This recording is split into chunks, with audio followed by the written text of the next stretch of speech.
Dear Rabbi Tovia Singer, I have some questions. This really bothers me. How do you explain this false prophecy? I hope it's true, but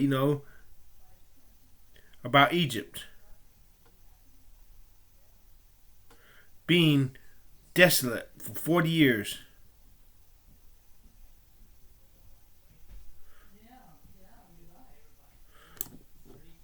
Right here. How do you explain this? It never happened. It never happened. How do you explain it? And another prophecy, that Egypt will be the people of the Lord. Okay, let me find that for you. I'm sure you know where it is.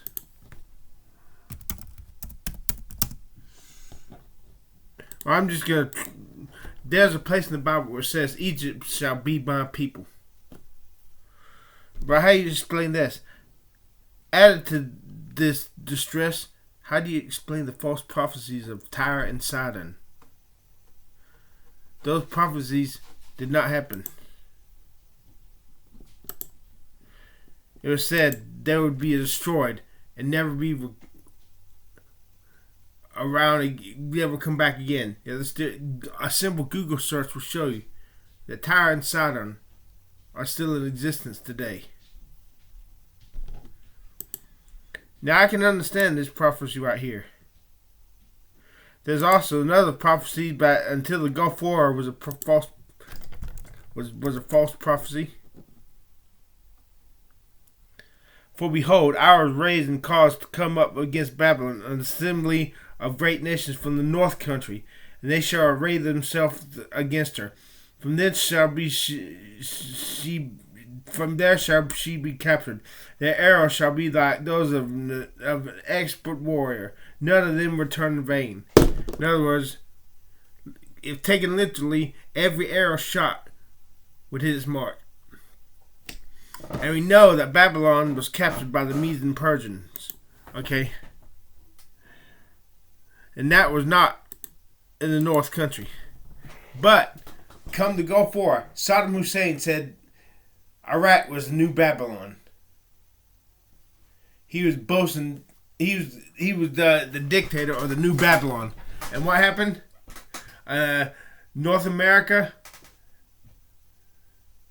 England, all those countries in the north came, and the mighty arrows of expert man with the Tomahawk cruise missiles, every one of them hit their mark. So, looks like this was not a false prophecy after all. Is that what's going to happen with this? Egypt being not inhabited for 40 years? And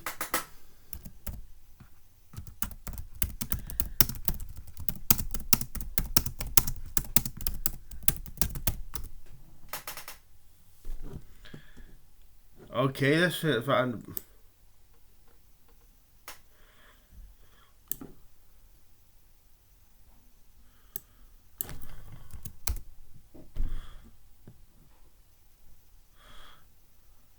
Give me a second.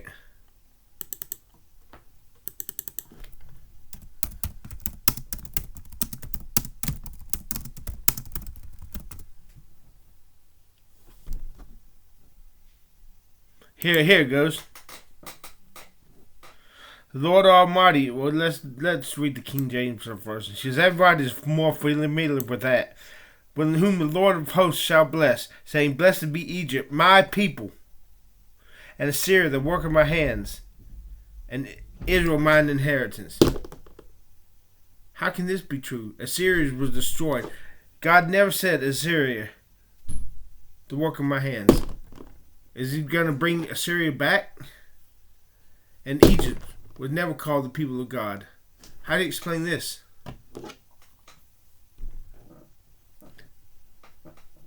And here's another question. Jepthae's daughter. Jepthae vowed vow, if you would give me victory when I come back, the thing that comes, I will offer it for sacrifice. Why did God allow him to sacrifice his daughter? And would God have allowed? And say, I thought God was against human sacrifice? Why did he offer to sacrifice the first human who came out to meet him? Why? And another question: the law of redeeming the firstborn. If you had an animal and you were unable to redeem the animal, you had to break his neck. And did that mean if you had a son, you cannot redeem your son, you had to break his neck too as an offering to God? I want to know the truth. But what I'm seeing is distressing me, and I'm angry at God. Please answer my questions. Be the first person who is an expert to take me seriously, please.